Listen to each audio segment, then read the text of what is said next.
Olá, bem-vindo a mais uma aula da série Respondendo Dúvidas. Para quem ainda não sabe, toda quinta-feira à noite nós estamos postando uma videoaula dessa série Respondendo Dúvidas. É só acompanhar e se você quiser enviar a sua dúvida, no final do vídeo eu vou deixar o link para você clicar e mandar a sua dúvida. Quem sabe na próxima semana a sua dúvida também pode estar sendo explanada aqui. A primeira pergunta de hoje é da Juliette Chiavo, de São Geraldo, Minas Gerais. A Juliette perguntou o seguinte: num cruzamento não sinalizado, 4 carros se aproximam, um em cada via, e à frente de um deles passa um pedestre. A questão me pergunta de quem é a preferência. Como eu vou saber se a pergunta está se referindo à preferência do pedestre ou entre os veículos? Bom, a situação que a Juliette explanou é essa aqui do lado. Nós temos aqui um cruzamento sem sinalização que determine a preferência e em um determinado momento um pedestre atravessa a frente de um desses veículos. A resposta é a seguinte: normalmente a questão estará se referindo à preferência entre os veículos, até porque o termo preferência se encontra no Código de Trânsito Brasileiro como regra para veículos. Mas não devemos desconsiderar a possibilidade da questão ter sido mal elaborada. Portanto, esteja atenta ao teor da questão. Analise o enunciado dessa questão tentando captar qual foi a intenção do examinador. Repito, normalmente a questão estará se referindo à preferência entre os veículos. Tudo bem? Vamos ver como é que funciona isso. Essa situação explanada pela Juliette é uma das duas únicas situações em que a regra não consegue definir a preferência. Porque as regras de preferência são: o veículo que estiver circulando pela rodovia terá preferência sobre aquele que estiver em outra via. Não é o caso porque aqui não temos rodovia. A segunda regra de preferência é: o veículo que estiver contornando a rotatória terá preferência sobre aqueles que estiverem entrando na rotatória. Também não é o caso porque aqui não tem rotatória. A terceira regra de preferência é dada ao veículo que estiver à direita do outro condutor. E se nós analisarmos essa situação, sempre haverá um à direita do outro.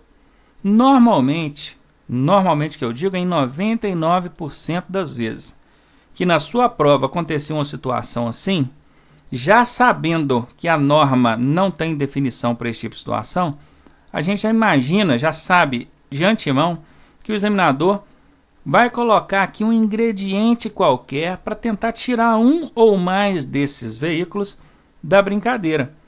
E é justamente o que a Juliette mencionou, é um desses ingredientes que o examinador usa. Se eu for tentar definir aqui a seco conforme a situação me propõe, eu não vou ter como definir a preferência. Mas imagine que à frente desse veículo amarelo atravessou um pedestre.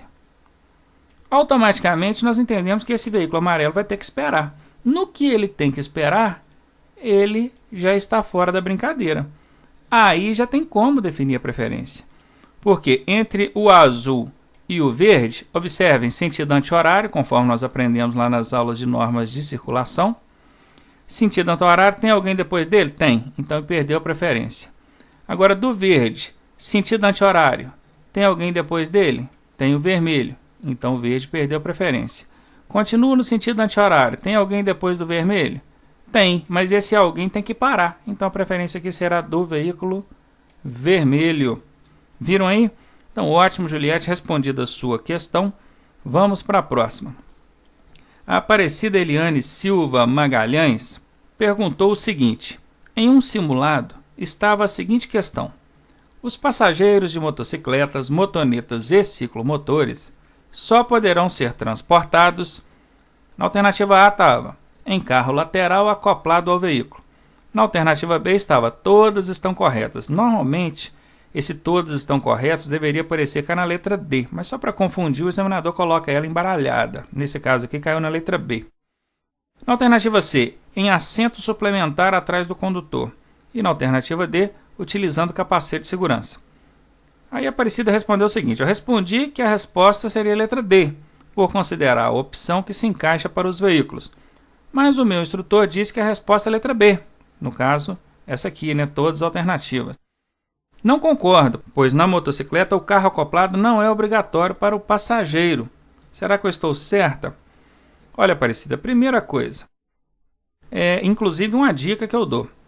Mais de 90% das vezes que entre as alternativas tiver um escrito todas estão corretas ou todas estão incorretas, a que estiver esse todas será a resposta, em mais de 90% das vezes. Então, só por essa dica, nós já teríamos uma grande queda em marcar essa letra B.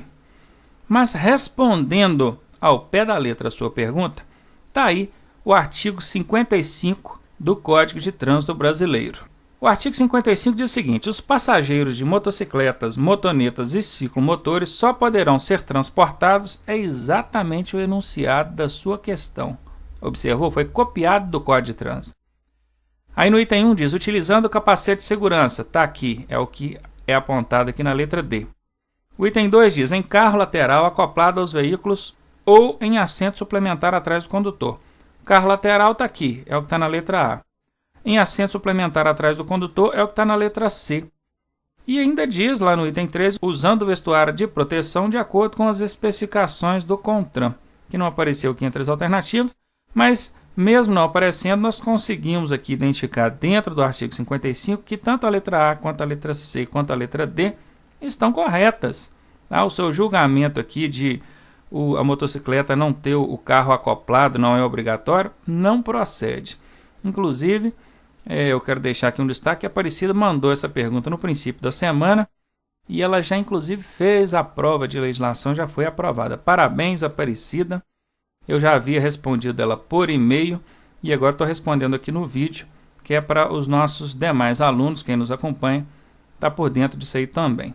Então, respondida a questão da Aparecida aprovada, vamos para a próxima. A Tamires Lima mandou uma pergunta pelo YouTube, pela nossa caixa de mensagens do YouTube.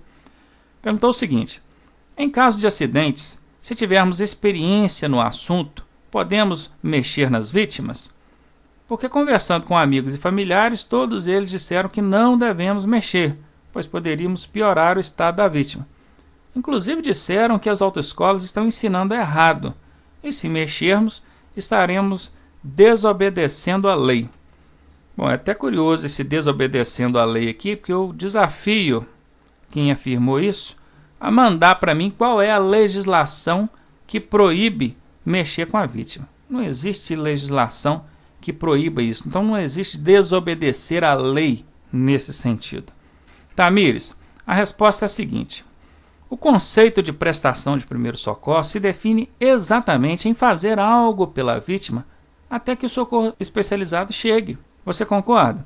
Se fosse simplesmente não mexer, não precisaríamos de curso de primeiros socorros para tirar a habilitação. Todo condutor tem a obrigação de conhecer pelo menos o básico sobre prestação de primeiros socorros. Eu já falei isso lá nas aulas de primeiros socorros, vou repetir. O que a gente mais vê hoje em locais de acidentes é um monte de gente desinformada, sem instrução nenhuma, pessoas curiosas que estão ali somente para atrapalhar, que além de não conseguirem e não poderem fazer nada porque não tem orientação para isso, ainda impedem aquelas pessoas que têm um pouco de orientação de fazerem alguma coisa. Gente, imaginem, é muito fácil você cruzar os braços e aguardar o socorro especializado. A prestação de primeiros socorros, o conceito de prestação de primeiros socorros, conforme eu mostrei aqui, consiste exatamente nisso, fazer algo pela vítima para evitar que a situação dela se agrave. Imagine uma vítima que teve uma lesão, um corte. Ele está perdendo sangue, está sangrando, está com hemorragia abundante. Uma hemorragia intensa, nós vimos lá no curso de primeiros socorros, que ela pode levar a vítima ao óbito dentro de aproximadamente 5 minutos. Eu tenho certeza que, por menor que seja a cidade onde você mora, por mais rápido que o socorro consiga chegar até o local do acidente, 5 minutos pelo menos ele vai gastar.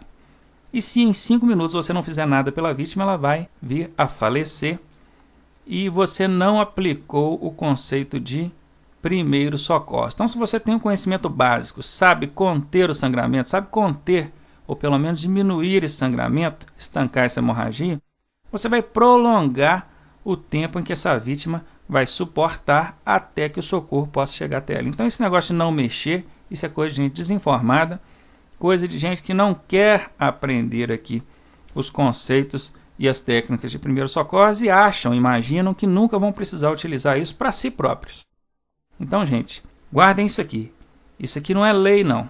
Isso aqui é recomendação. Todo condutor tem a obrigação de conhecer pelo menos o básico sobre prestação de primeiros socorros, porque um dia você pode usar para si próprio. A Cláudia Sheik, de Belo Horizonte, Minas Gerais, a minha aluna do questionário, né, Cláudia? Mandou aí quase 30 perguntas para mim. Toda semana eu estou respondendo um pouquinho. Hoje eu vou responder mais algumas. A primeira pergunta da Cláudia Sheik hoje foi o seguinte: espelhos retrovisores em veículos de 4 rodas. O esquerdo é plano e o direito é convexo. No caso das motocicletas, os dois são convexos? Bom, isso é uma afirmação da Cláudia, tá? Não sou eu que estou dizendo. Ela está dizendo que no veículo de 4 rodas, o espelho esquerdo é plano e o direito é convexo. E está perguntando se na motocicleta os dois são convexos. Olha, Cláudia, é o seguinte: não existe obrigatoriedade em usar espelhos convexos. A utilização desse modelo se dá apenas como alternativa para atender aos parâmetros de visibilidade exigidos pela Resolução 226 do Conselho Nacional de Trânsito. Então, sem por demais, eu estou dizendo isso para vocês. Não existe obrigatoriedade. Tanto um quanto o outro pode ser convexo ou pode não ser convexo. A única coisa que a gente deve observar é que eles atendam os parâmetros de visibilidade exigidos na Resolução 226 do CONTRAN. A segunda pergunta da Cláudia é a seguinte: em que situação eu pagaria multa reparatória? Muito bem, ela vendo lá a aula de infrações e penalidades, no final do curso de infrações e penalidades eu falo sobre multa reparatória. Inclusive, prestem muita atenção, porque vocês sabem o que é multa. Agora, multa reparatória, se cair na sua prova, provavelmente você vai se enrolar. Então, vão lá na aula de infrações e penalidades e assistam essa aula, tá? A multa reparatória, Cláudia, ela pode acontecer na seguinte situação. Um exemplo: condutor embriagado colidiu com o portão da residência de alguém. Isso gerou um dano material. Detonou lá com o portão da casa dessa pessoa. E foi resultante de crime praticado na direção de veículo. Por que crime? Porque nós sabemos que dirigir embriagado é crime praticado na direção de veículo.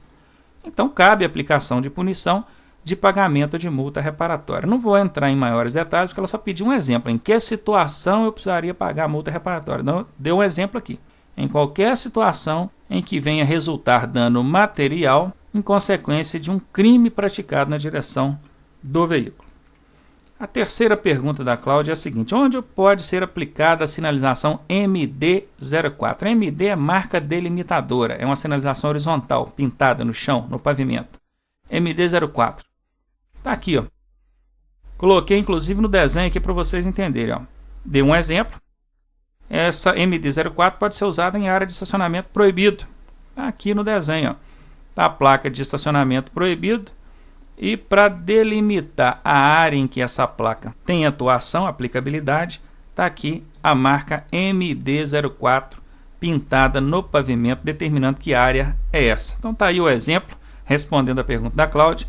E eu quero finalizar hoje dando os parabéns para o José Amael de Pacaju, do Ceará. Semana passada o José Amael mandou algumas perguntas para nós. Eu inclusive respondi a perguntas dele que foram postadas nos nossos vídeos, e o José Amael foi aprovado essa semana. Parabéns, José.